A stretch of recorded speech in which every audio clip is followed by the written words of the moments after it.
হাদিস ছাড়া আপনি নামাজ পড়বেন কিভাবে, রোজা রাখবেন কিভাবে? কোরআনে তো এসবের কোনো স্পেসিফিকেশন নেই। তো ইমাম বুখারীর আগে মুসলমানরা নামাজ পড়ছে কিভাবে? আর কোরআনে স্পেসিফিকেশন দেয়া নাই মানে আমরা এখন যেভাবে পড়ছি ঠিক এভাবে বলা নেই। তার অর্থ ঠিক এভাবেই পড়তে হবে এমনটা আল্লাহ স্পেসিফাই করেননি। কিন্তু আমাদের মাথায় কোনোভাবে একটা জিনিস ইনস্টল হয়ে গেলে তার বিকল্প আর ভাবতে পারি না। যেমন কোরআনে নামাজ শব্দটাই নেই, কিন্তু আমরা নামাজ পড়ি। এই নামাজ আমাদের শিখিয়েছে ইরানিরা। তো এই নামাজই যদি নবীজির বা কোরআনের নামাজ হয় তো তার ফার্সি নামকরণ কেন? আর কোরআন সব প্রশ্নের উত্তর দিতে না পারলে হাদিস কি তা পারছে? না।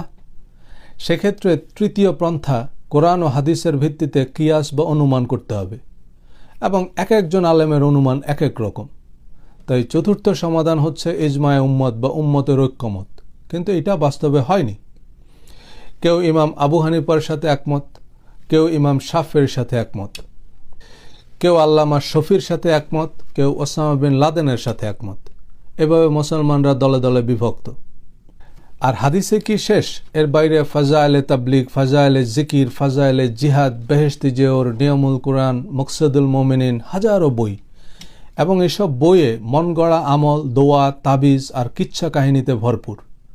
এবং এগুলো আমাদের দেশে কোরআনের চেয়েও জনপ্রিয়, কারণ আমরা অলৌকিক কল্পকাহিনী শুনতে পছন্দ করি।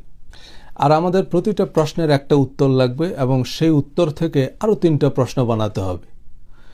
হুজুর, গরুর ল্যাস খাওয়া কি জায়েজ? জায়েজ হলে এটা সুন্নত না মাকরু? মাকরু হলে মাকরুয়ে তাহারিমি না হাকিকি? আর এভাবে সহজ সরল পথকে আমরা কঠিন করছি। পবিত্র কোরআনের সর্ববৃহৎ সূরা হচ্ছে সূরা বাকারা। বাকারা শব্দের অর্থ গরু। এই সূরায় গরু সম্পর্কিত দারুণ শিক্ষণীয় একটি ঘটনার উল্লেখ আছে, এবং সেই ঘটনার প্রেক্ষিতে এই সূরার নামকরণ। বনী ইসরায়েলের অত্যন্ত ধনাঢ্য এবং নেতৃস্থানীয় প্রভাবশালী এক ব্যক্তি গুপ্ত ঘাতকের হাতে খুন হয়। পুলিশ গোয়েন্দা সংস্থা যখন এই খুনের কোনো কুলকিনারা করতে পারল না, তখন তারা হযরত মূসা আলাইহিস সালামকে এসে বলল, আপনি আল্লাহকে জিজ্ঞেস করে বলেন হত্যাকারী কে।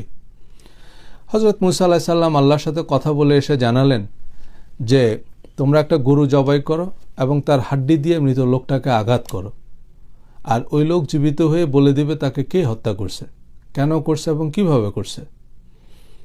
খুবই সহজ এবং নির্ভেজাল সমাধান।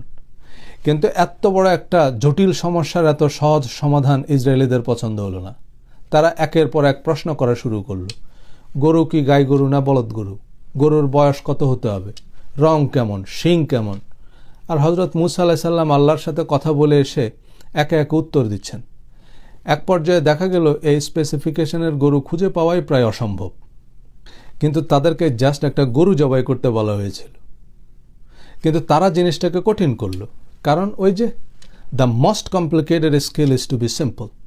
তাই সহজ করে ভাবুন, ভাবা প্র্যাকটিস করুন। সহজ করে ভাবলেই দেখবেন জীবন অনেক সহজ।